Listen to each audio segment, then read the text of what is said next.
Fair Catch Kick, the 15-minute fantasy football podcast. I'm Paul Stoltz, alongside my co-host Anthony LaFreri, and we're coming at you with the ultimate fantasy football prep show. We call it 15 games in 15 minutes. These episodes are blazing fast, so get your pause button ready. If you haven't already done so, please follow us at FCK Podcast on Twitter, on Instagram. Tomorrow at noon Eastern Time, Anthony will be live on Instagram to answer all of your start-sit questions. Also on Tuesday, we will be releasing our waiver wire episode, and on Wednesday, we will be releasing our trade target episode. Please go ahead and hit subscribe so that you will get a reminder every time we release one of our episodes. All right, Ant, without further ado, let's hit them with the first game. I'll go first. All right, let's kick it off with the 4-2 Browns against the 4-1 Bengals. This has Kareem Hunt special written all over it. He was limited in practice this week, which is the only reason I'm a little bit wary. But the Browns should go up early and use Hunt to control the clock. No interest in Landry for me this week. Beckham is startable. I wouldn't use him in DraftKings or FanDuel format, but they're just going to find ways to give him the ball. If you're looking for a sleeper tight end, go ahead with David Njoku playing in place of the injured Austin Hooper. Njoku is always a good red zone target for Baker Mayfield.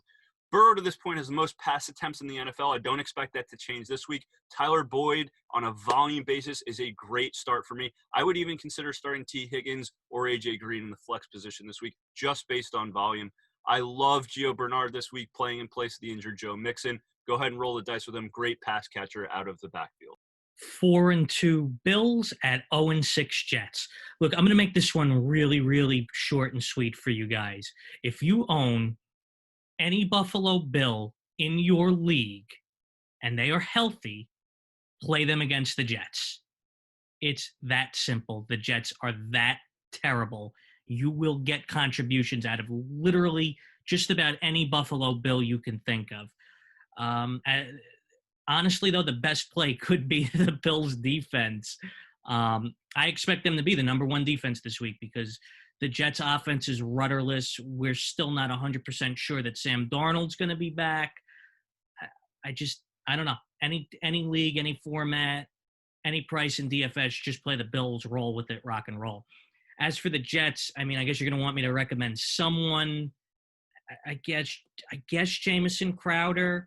Going forward, LaMichael P. Ryan, I really like him. This could be the week he starts to get a majority of the touches for the Jets. Could be a sneaky DFS play, but to me, it's all about getting your Bills in there. Singletary, Moss, Diggs, Allen, Beasley, everybody's going to go nuts in this game. 5-1 Chiefs, 2-3 Broncos. The Broncos D held down the Patriots last week, but there will not be a repeat of that in this game. Mahomes, Kelsey, Hill should all be in for good games. There's no Sammy Watkins again this game, but I'm still not interested in Hardman or in Demarcus Robinson. As for Le'Veon Bell, the question everybody's asking, Andy Reid was quoted as saying, yeah, I'm going to see how he feels. I'm going to work him in a little bit. To me, that means, hey, he's not going to have that Kareem Hunt type role and cut into Clyde Edwards-Hilaire's carry share until later in the season, if at all. Clyde Edwards-Hilaire has forced the most missed tackles in the NFL to date. He is a no-brainer start this week. Do not hesitate with him. Chiefs pass rush is really banged up this week. Really like Drew Lock, who is a significant upgrade over Driscoll and Brett Rippon. I like the Broncos to actually put up 20-plus points this week. The two players I really like for them, one, Noah Fant at tight end, and I think you're going to see a breakout game from Jerry Jeudy. I am avoiding both Phillip Lindsay and Melvin Gordon this week. 2-4 Cowboys at 1-6 Washington. The race to win the NFC least is on. So right off the bat, the Cowboys have major concerns with their offensive line. Things have gone from bad to worse to absolutely apocalyptic. Zach Martin, their last reliable good lineman, is in concussion protocol. He may not play.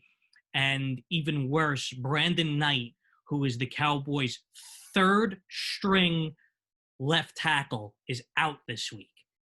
This is going to be an opportunity for Chase Young to feast, which is going to limit the potential of the Cowboys' offense. If you have better options at quarterback and especially at wide receiver, just stay away from the Cowboys this week offensively. you're going to have to start Zeke if you own him, but I don't recommend him in DFS. As for Washington's offense, I love Terry McLaurin this week. I say this every week, but the Cowboys have the worst secondary in the history of professional football. I honestly believe Paul faced tougher defenses in his professional career. Antonio Gibson, he should have himself a really nice game as well. The Cowboys, to me, looked like they were no better at the point of attack, despite the return of Leighton Vander Esch. The only caution I do exercise with any Washington generic player you own is Kyle Allen.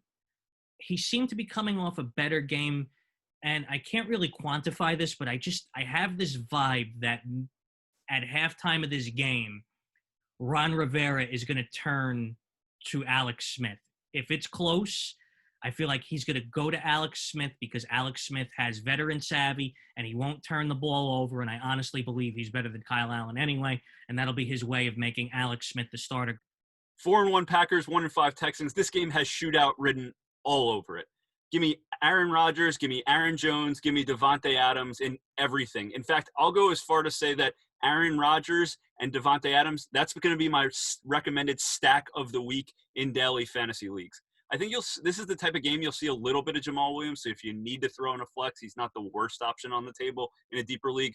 Robert Bobby Tonyan, I think you're going to see about 4 to 6 catches this week. If he gets in the end zone, it's a home run for you at the tight end spot. Now, the Packers defense has allowed 34 points per game on the road so far this year. And I think the Packers go up early, and Watson is just going to throw the crap out of the ball. Give me Will Fuller. Give me Brandon Cooks.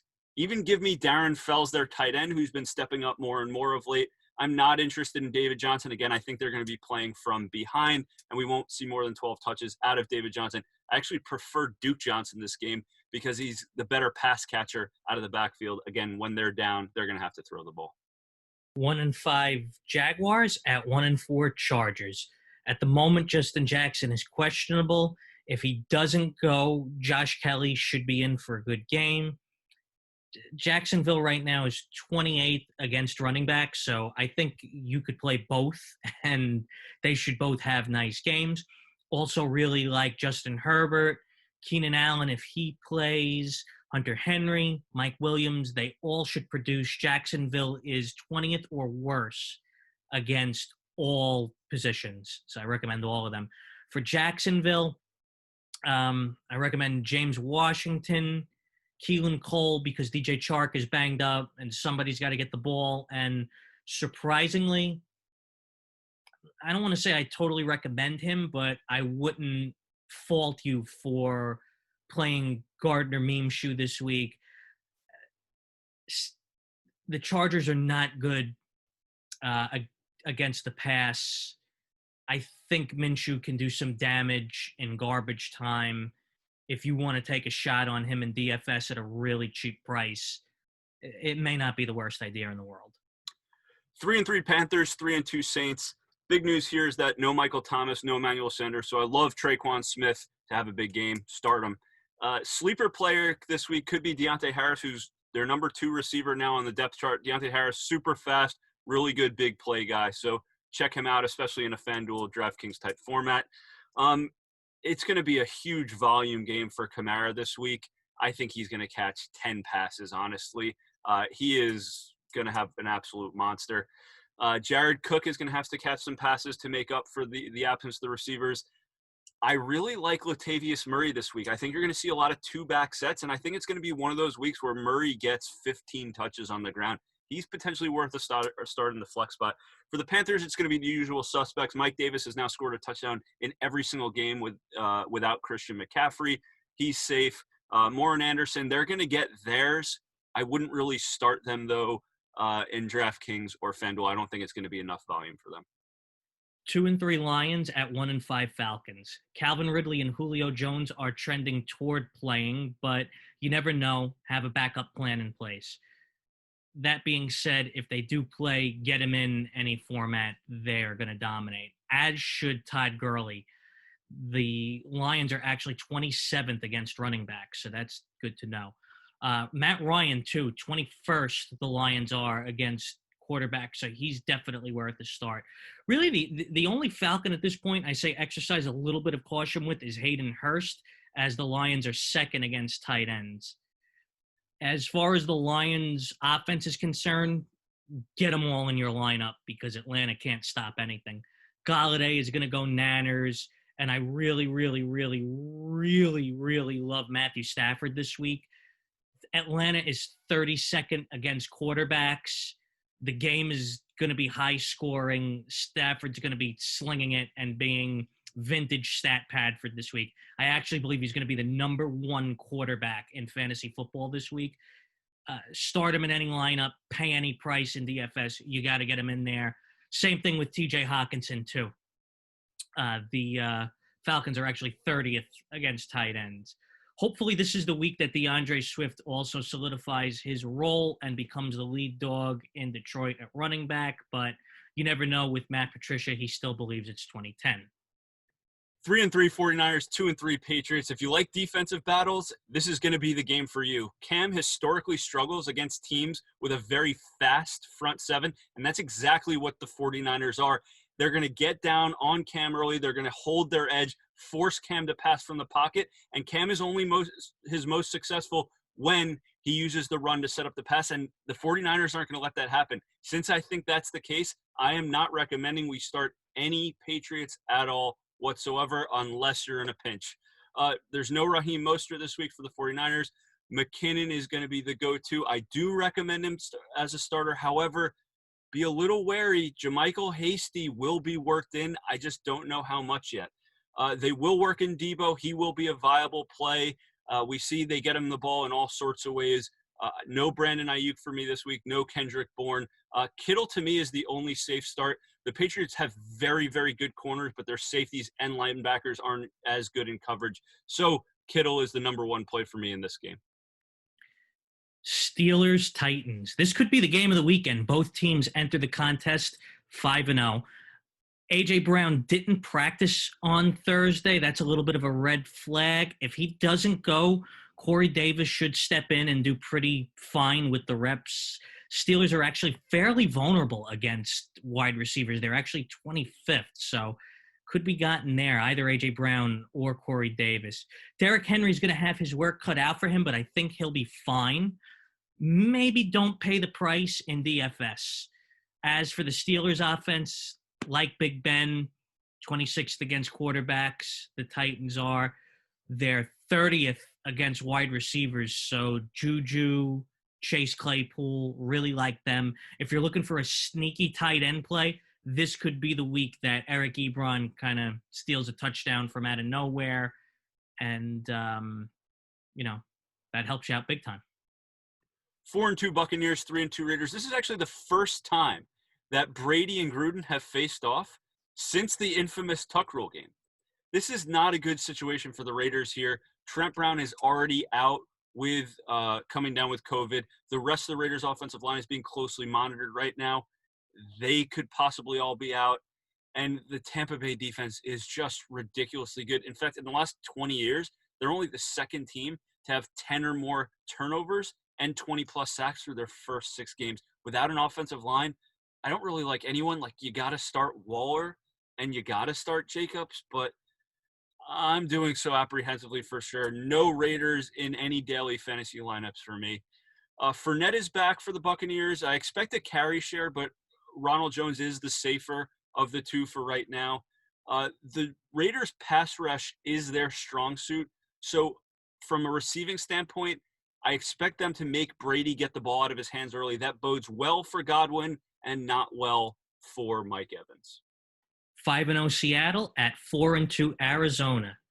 We got us a little audible for Sunday Night Football, and boy, it's a good one. For Seattle, roll with Russ. He's got a little bit of a tough matchup, but he's the best quarterback in the world right now. Ride or die with him in all your leagues. If I have to pick a wide receiver, Arizona's pretty darn good against them, but I'm going to, on a hunch, go with Lockett. I have a feeling they're going to focus more on Metcalf, so he should benefit. Chris Carson, too, should have a really nice game. Seattle, I could see them sticking with the run to try and keep Arizona's offense off the field, and Arizona's defense is actually 22nd against running backs. So there's a nice sneaky play there. Big story for Arizona's offense is DeAndre Hopkins. He's questionable, but if he plays, he is going to have a monster game. Seattle is dead last against wide receivers. If he can't go, I think Christian Kirk should be fine. Could be a nice sneaky play in DFS as well. Kyler Murray, absolute wrecking crew this week. He's going to just go off. He's now got the confidence from last Monday Night Football. He now knows what it's like to be under the lights at a big game, big pressure atmosphere. I think he's going to settle in. He's going to be much more accurate this week. He's going to do so much damage. Definitely worth a start in DFS. 5-1 Bears, 4-2 Rams. The Bears have one of the best, if not the best, secondary in all of football. So I expect to counter that, Sean McVay gets really creative and multiple in his offensive sets. And what that means is involving Robert Woods a lot, both in jet motion and in some short routes to create some different looks for the Bears secondary that I don't believe allowed an offensive touchdown to a wide receiver until last week. It's hard to predict game flow, but this feels like one of those games where Robert Woods gets a lot of the action in the first half, and they keep chipping away at Cooper Kupp, and something finally breaks open for him. That's how I see it, as a tale of two halves for those receivers. I like Higbee on short stuff. I like Everett on short stuff. It's just hard to tell who's going to get more looks right now. On the other side of the ball, David Montgomery, this is not a very good game for him. I actually expect the Bears to mix in Cordarrelle Patterson a little bit. Allen Robinson is really the only Bear I'm excited about this week. If I need to vulture a touchdown, though, Jimmy Graham is not a bad option. That'll do it for this week's episode of Fair Catch Kick. Please be sure to hit the like and subscribe buttons on YouTube and Apple Podcasts, and give us a follow over on Instagram and Twitter at FCK Podcast. Tune into our Instagram Live on Sunday at 12:15 p.m. when I will go through the inactive reports and answer all the last-minute questions you give us, which is going to give you the edge to win your league this Sunday. Again, that account is at FCK Podcast. We'll be back at you on Tuesday with the fallout of this week's action and our top waiver wire ads for next week.